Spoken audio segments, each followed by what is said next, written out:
Hey everybody, what's up y'all? Welcome back to my channel. Tammy Talks here. Ready to Love is back. Ready to Love just went off last week. The season just ended last week, but we are back. So here we go. So Ready to Love is now in the Potomac area, which I could be wrong, but I think that's like the DMV area. It's J-Dub. If you watch this, like, don't attack me if I don't know, but I believe Potomac is in the DMV area. So I'm wondering if they like just filmed both seasons, were they filming both seasons at the same time? Kill two birds with one stone. It just really seems like we are back very, very quickly. Nonetheless, let's go ahead and get into it. If you're brand new to my channel, I do breakdowns of various TV shows, scripted and reality, giving more of my thoughts, opinions, and theories along the way than just your typical recap of every single scene. So if you enjoy this type of content, go ahead, hit that subscribe button, thumbs up the video, hop into the comment section, let me get my hair off the mic, all that good stuff, and let's get started, y'all. So the season starts off, we meet like a bunch of singles back to back to back. So first we have Paul. He wants a woman that is like exuding sexual energy, right? So he wants you to come home and he's ready to take you right out on the table. But he also needs some substance from you. So he's looking for someone that he can be with forever. We then meet Dakia. She says she is waxed and waxed. I'm so sick of people saying that. But she says she is waxed and waxed, and she is ready to meet her man. Tiffany loves to touch and be touched. So she said, you know what type of, you know what she's on, basically. But she says she is a country Southern girl. And she said that a Southern wife makes a house a home. So while you're out, making the bacon, you bring it home, she's going to cook it up and fry it. We have Wiley, who is a former collegiate football player. I think he said he played for Virginia Tech. And he feels like he gets the stigma like most athletes get, that like male athletes, I should say, that they don't want to settle down. They're just in it for the fun, yada, yada, yada. He said he wants to get married one day. So then we have Fernando. He said he believes in chivalry. He was raised to be a gentleman. Chivalry is not dead, ladies, not according to Fernando. He said that his ex was cheating on him right in the house. Like, she was bringing other men to the house, and then she was going to swingers resorts. And he was like, if you're going to go to a swingers resort, you could at the very least invite me.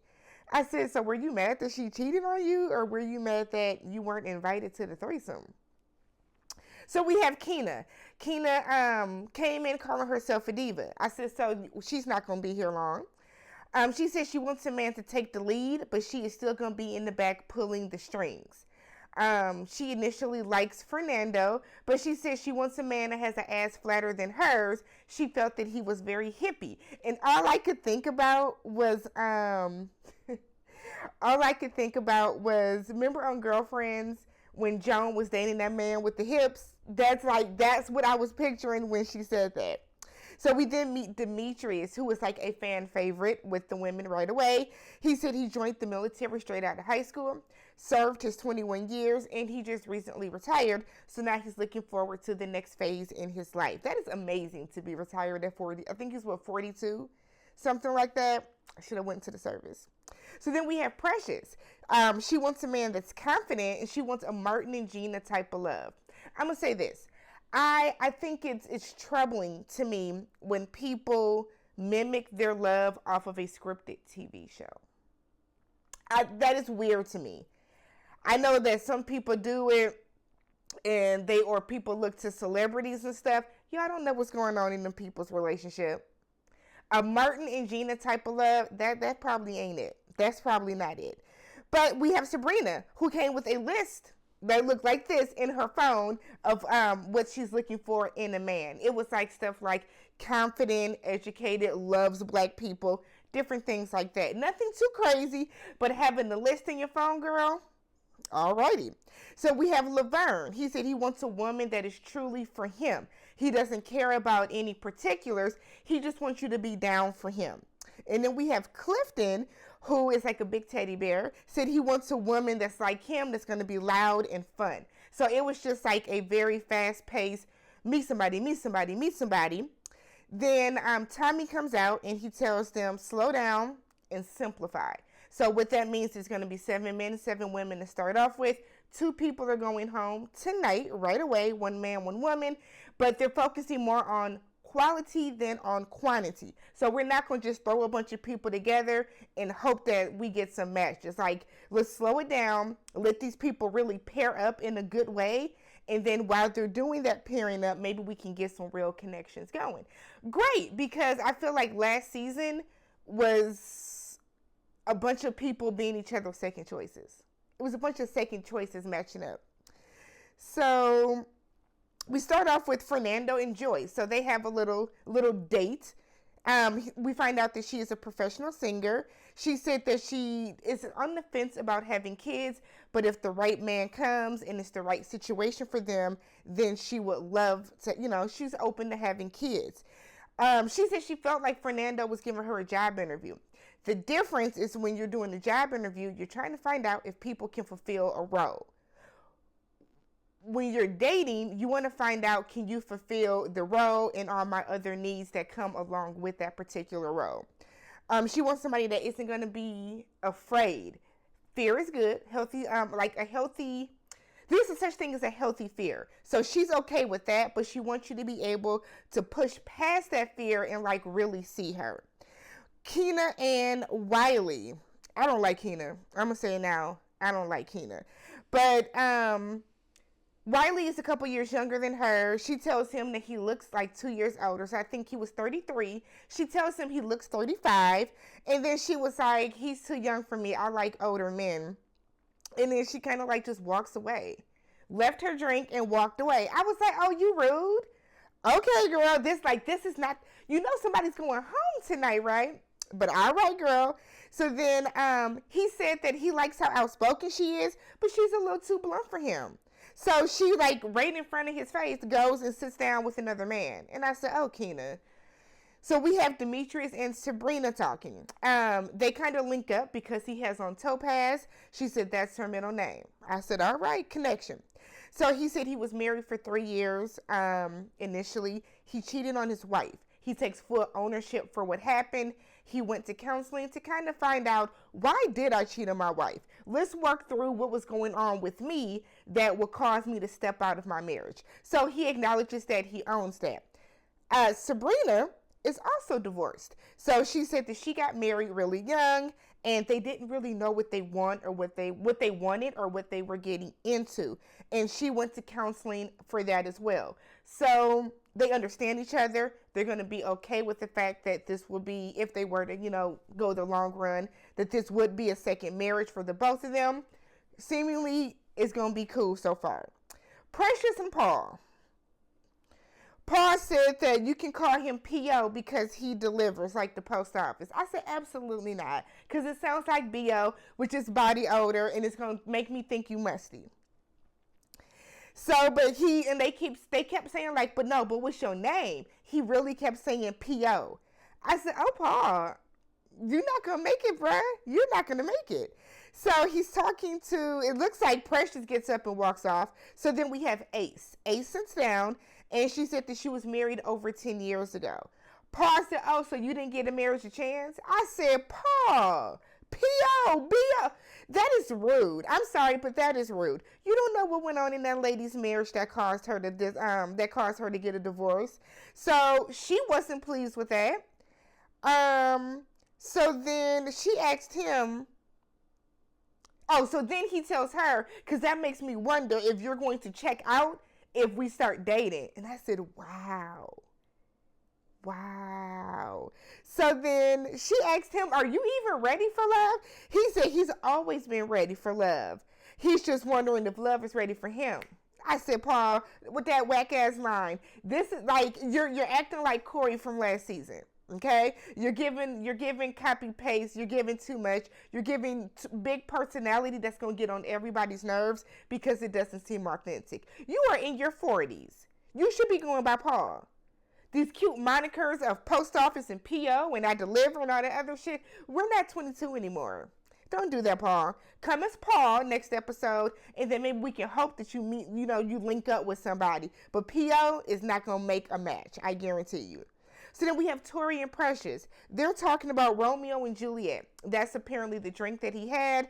He couldn't remember. She said, that's a Romeo and Juliet. He asked her, do you like that story? They were both like, nah, because it doesn't end bad. She then goes on to say that she doesn't like that when your family doesn't agree with who you're dating or who you're entertaining, because sometimes it causes people to force themselves and it draws people closer to that. She believes in having the support of family, blah, blah, blah. So, she asked him what's his relationship like with his mother. Would she be kind of the same way like the story? He said that his relationship with his mother isn't the best. She was in the military, so he didn't get to see her that much. She just told him that she loves him for the first time 4 or 5 years ago. I like Tori. His dress were very neat, but I like Tori. Tori, like, he talks like he got a lot of sense. You can tell that he's like thinking before he speaks. He's not just spitting out information at her. They had a really good conversation. She said she can relate because Precious said that her mother has never really been in her life either. So it's kind of comforting to be with somebody and you guys are kind of walking the same plane, as she said. So I was like, that's cool. So then Tommy starts meeting with the women in different groups, very discreet like, to kind of find out what men they're feeling and what men they are not. So right now at the top was obviously Demetrius and then Clifton. So those two are at the top of everybody's list. Down at the bottom was P.O. and Fernando, mainly because they felt like Fernando wasn't giving what needed to be gave. Fernando wasn't giving a lot. He seemed very closed off. His conversations were very much interview style, so it wasn't really connecting with a lot of the women because of that. So Tommy comes out, announces that Fernando was going home. He was like, well, damn. Because it's kind of like, what did I do? We barely talked to anybody, and now I'm going home already. But bye, Fernando. So then Tommy tells them, a woman is up next. Continue the dates. So we have Clifton and Joy, and they have instant chemistry. They talk about what they would do on the first date. They talk about like goat yoga.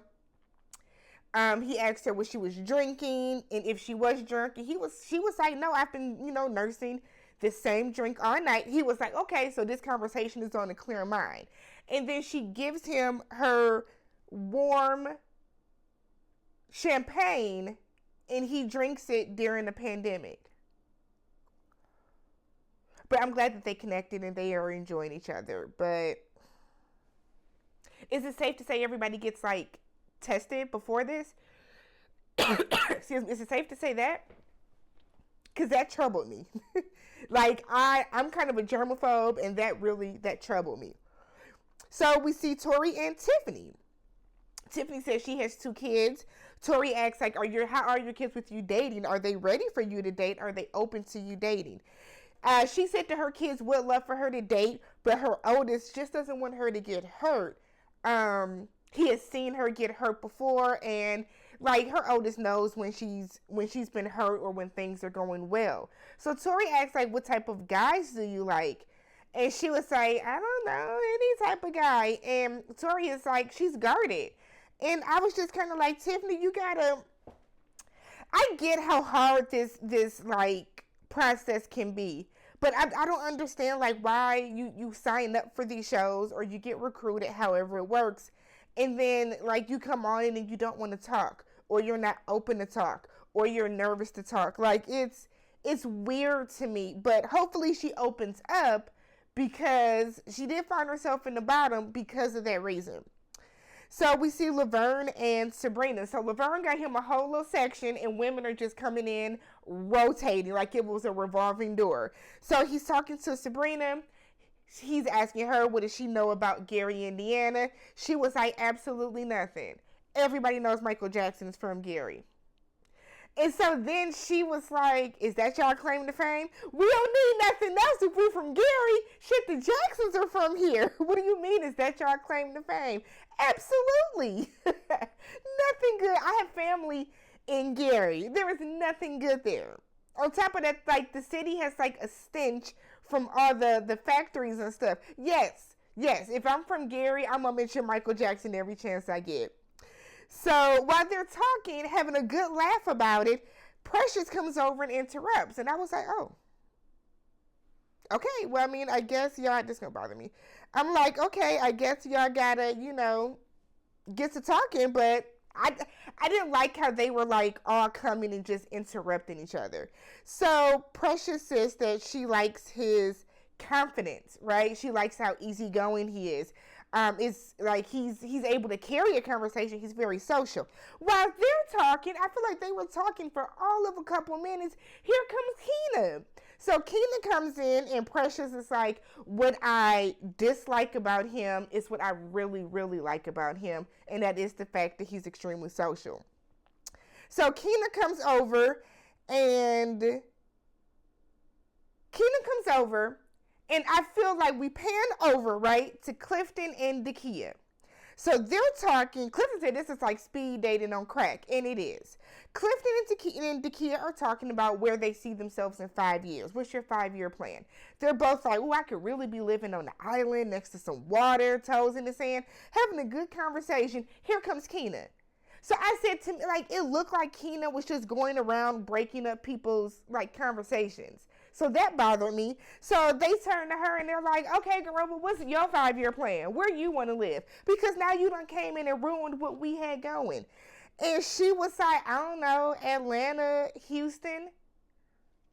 I said, weren't they talking about water? So they asked her, like, you want to stay in the country? And she was like, I don't know, I got a headache. And it's like, well, why did you come and sit over by them? They ain't gonna say she was looking for some Advil. Girl, go ask a production assistant. Go ask a cameraman. Y'all got some water? There are people walking around on this set. Why? That bothered me to no end. Because, girl, you weren't looking for no damn aspirin. You went over to see what they was talking about. So then, Tommy starts going around talking to some of the men to find out where their heads are at, who's their top, who's at the bottom. He asked P.O., what is the P.O.? He said, pretty outstanding. So they mentioned Sabrina, Precious, and Joy are kind of at the top, and then they mentioned Keena, Tiffany, and Ace down in the bottom. So everybody meets up again. Tommy tells Keena and Tiffany that they are in the bottom, and that Keena gets sent home. Keena acknowledges that it could have been her attitude. She might have come across a little guarded, maybe a little too blunt, a little too, I won't say aggressive, a little too straightforward in her conversations with the men, but she was a good sport, and, nothing you can do but leave. So Tommy tells them, like, now we're down 6-6.